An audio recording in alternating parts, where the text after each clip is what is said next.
அன்பெனும் இனிய அன்பர்கள் யாவருக்கும் ஜோதிட சிவாவினுடைய வணக்கங்கள், வாழ்த்துக்கள். இன்று எடுத்துக்கொண்ட தலைப்பு கும்பராசி. கும்பராசிக்கு இந்த சோபகிருது வருடம் மார்கழி மாதத்தினுடைய கிரக நிலையினுடைய பலாபலங்களை எடுத்துக்கொள்ளப்படுகிறது. இந்த மார்கழி மாதம் 1ஆம் நாளிலிருந்து 29 முடிய இது நாள் வரையிலும் உங்களுக்கு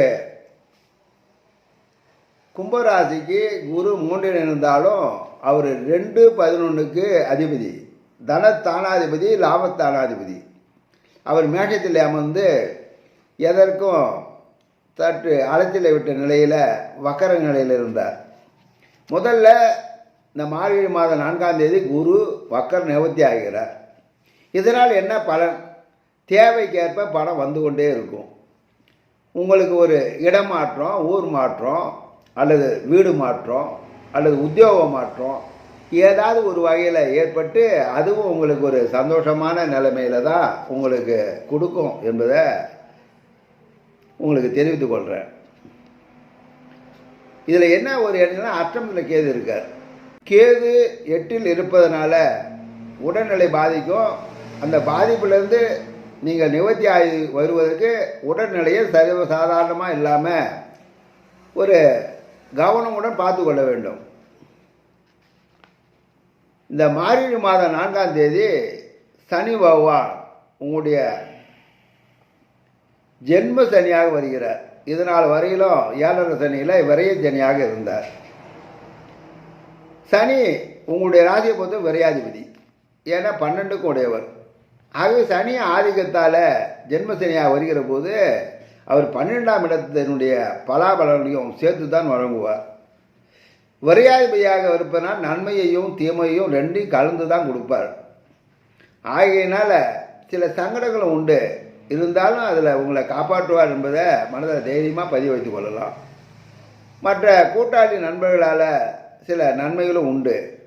அதாவது மார்கழி 9ஆம் நாள் உங்களுடைய ராசிக்கு 4, 9 இந்த 4ஆம் இடம் சுக்கரனுடைய வீடு சுகஸ்தானம், இந்த 9ஆம் இடம் அவருடைய வீடு பாக்கியஸ்தானம்.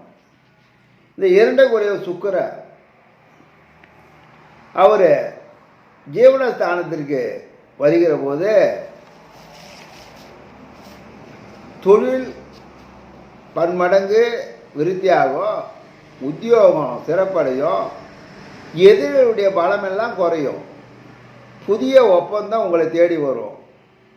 எதை தொடங்கினாலும் தொடங்கிய அந்த செயல் உங்களுக்கு முடிவில் வெற்றியை கொடுக்கும். ஆரம்ப நிலையில் சற்று அலைச்சலை கொடுக்கும். முயற்சியினுடைய பேரில் முடிவு வெற்றி தான். குடும்பத்தில் ஏதாவது ஒரு வகையில் மங்கள ஓசை நடைபெறுவதற்குரிய வாய்ப்புகளை எல்லாம் ஏற்படுத்தும். உங்களுக்கு எதிர்ப்பு என்ற அந்த பகைமை நிலையெல்லாம் மாறும். உறவுகள் எல்லாம் கிட்ட வந்து உங்களுக்கு பலம் சேர்க்கும். மார்கழி மாதம் 11ஆம் நாள் தனுசில் உங்களுடைய ராசிக்கு 3-10 உடையவர் செவ்வாய், அவர் சகாய ஸ்தானாதிபதியாக உங்களுக்கு வருகிறார், வெற்றி ஸ்தானாதிபதியாக வருகிறார். அவரே ஜீவனஸ்தானத்திற்கு அதிபதி. ஆகவே வெற்றிக்கு உரியவர் உங்களுக்கு உறுதுணையாக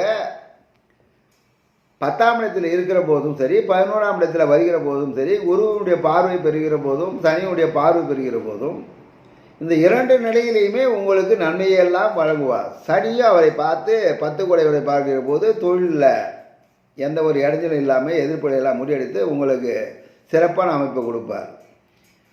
11க்கு வருகிற போது குருவினுடைய பார்வையினால் பன்மடங்கு லாபங்களையும் வருமானங்களையும் பணங்களையும் நண்பர்களையும் இப்போ மொழி தெரியாத அந்நிய மொழி உள்ளவர்களாலும் உங்களுக்கு நன்மை பல மடங்கு கிடைக்கும் என்பதையும் இந்த மாதத்தில் நீங்கள் கிடைக்கப்பெறும் என்பதை மனதில் பதிவு வைத்துக் கொள்ளவும். இந்த மங்களகாரகன் என்று சொல்லக்கூடிய செவ்வாய் பூமிகாரகனும் கூட ஒரு ராஜகிரகமும் கூட. அவர் இந்த விருச்சிகத்தை முடித்து கொண்டு தனுசில் வருகிற போது குருவுடைய பார்வை பெறுகிற போது பூமி சம்பந்தமான தொழில் செய்பவர்களுக்கு எல்லாம் பலவிதமான நன்மைகளை எல்லாம் கொடுப்பார். பூமி வாங்கக்கூடிய யோகத்தை கொடுப்பார். வாங்கிய பூமியை வீடு கட்டுவதற்குரிய அமைப்பை ஏற்படுத்துவார். வட்டி வாகனங்களை எல்லாம் உங்களுக்கு ஏற்படுத்தி கொடுப்பார். வாங்கின வழியில் எந்தெந்த வகையில் நமக்கு வருமானம் வருதோ அதையெல்லாம் கொஞ்சம் விருத்தி செய்து கொண்டு கொடுப்பார். குடும்பத்தில் திருமணம் இது போல் தடைப்பட்டது எல்லாம் திருமண வழியில் தொடங்குவதற்குரிய முயற்சிகளையெல்லாம் இப்போது கொடுத்து அதுலேயும் வெற்றியை கொடுப்பார். எதுவாக தான் சற்று அலைச்சல் இருக்கும். அதுதான் இந்த சனி ஜென்மச்சனியில் இருக்கக்கூடிய அமைப்பு. ஓடி ஆடு உட்காந்த இடத்துலேருந்து கை காட்டினா 10 பேர் வருவாங்க. இருந்தாலும் இன்றைய நிலையில் நீங்களே நேரடியாக போய் செயல்பட்டால்தான் அந்த வெற்றி கனியை பதிக்க முடியும் என்பது தான் ஜென்மச்சனியுடைய அமைப்பு. திருமண தடைகள் எல்லாம் நீங்கும். எல்லாராலும் பாராட்டப்படக்கூடிய அமைப்பு இப்போது ஏற்படும். தைரியம் உடலில் நல்ல பன்மடங்கு ஏற்படும். எதற்கும் பயப்பட தேவையில்லை. அப்படி என்பது லக்னத்தில் ராசியில் சனி நிற்கிற போது தன்னாக அது தைரியம் தானாகவே வந்துவிடும். அதே போல் 10ஆம் இடத்துல விருச்சிகத்தில் செவ்வாய் இருக்கும்போது அது சனி பார்க்குற போது அது ஒரு சிறந்த ஒரு ராஜயோகம் அப்படின்ற மாதிரி ஜோதிட சூட்சமம் கூறுகிறது. ஆகவே உங்களுக்கு ராஜயோகத்தினுடைய அமைப்பில் இந்த நிலையிலையும் உங்களுக்கு நினைத்து பார்க்க முடியாத அமைப்பில் இதுவரையிலும் தடைப்பட்ட தொழிலில் வரக்கூடிய பணபலன்கள் எல்லாம் வருவதற்குரிய அமைப்புகளெல்லாம் ஏற்படுத்தும். இல்லை தொழிலை ஒரு இடத்துல நிரந்தரமாக வச்சு பார்க்க முடியல அப்படின்ற நிலையில் இருக்கக்கூடியவங்களுக்கு ஒரு இடங்கள் கிடைத்து அதுவும் சிறப்பான அமைப்பில் ஒரு நீரோட்டம் உள்ள இடத்துல தொழில் அமையும் என்பதும் இந்த மாதத்தினுடைய தொடக்கம். மார்கழி மாதம் 23ஆம் தேதி உங்களுடைய கும்பராசிக்கு 11ஆம் இடமான தனுசு ராசியில் புதன் வருகிறார். அங்கு சூரியனும் இருக்கிறார். புதன் ஆதித்ய யோகம் ஏற்படுகிறது. குருவுடைய பார்வையும் பெறுகிறது. அந்த குரு உங்கள் கும்பராசி தனஸ்தானாதிபதி லாபஸ்தானாதிபதி. அவர் இந்த 11ஆம் இடத்தை லாபஸ்தானத்தை பார்க்கிற போது லாபத்திற்கு சொல்லவும் வேண்டுமா, பல வழியில் மனம் மகிழக்கூடிய அமைப்பு, பணத்தை நீங்கள் கையாளக்கூடிய அமைப்பை ஏற்படுத்தும்.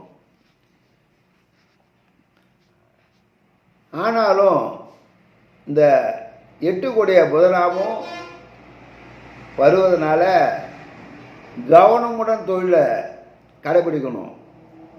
5 கூடையவர் புதன், அவரே 8 கூடையவராகவும் வருகிறார். 8 கூடையவர் வருகிற போது ஆனால் குரு பார்வையில் இருப்பது ஒரு சிறப்பான அமைப்பு. குரு பார்வை இல்லை என்றால் அதனால் சில சங்கடங்களையும் நம்ம அனுபவிக்க வேண்டிய அமைப்பு ஏற்பட்டு விலகும். இப்போ குருவினுடைய பார்வை இருப்பதனால ஏதோ தலைக்கு வந்தது தலைப்பாகவே போயிடுச்சு என்பது போல தான் இந்த ஒரு காலகட்டமும். ஆகவே இந்த காலகட்டத்தில் துர்க்கை வழிபாடு, காளி வழிபாடு, அம்பி வழிபாடு, விஷ்ணு வழிபாடு, காலபைரவருடைய வழிபாடு இதையெல்லாம் நீங்கள் சரிவர தொடர்ந்து செய்து கொண்டு வருகிற போது இந்த மாதத்தினுடைய தொடக்கமே உங்களுக்கு ஒரு திருப்பு முனையாக அமையும் என்று கூறி விடைபெறுகிறேன். வணக்கம்.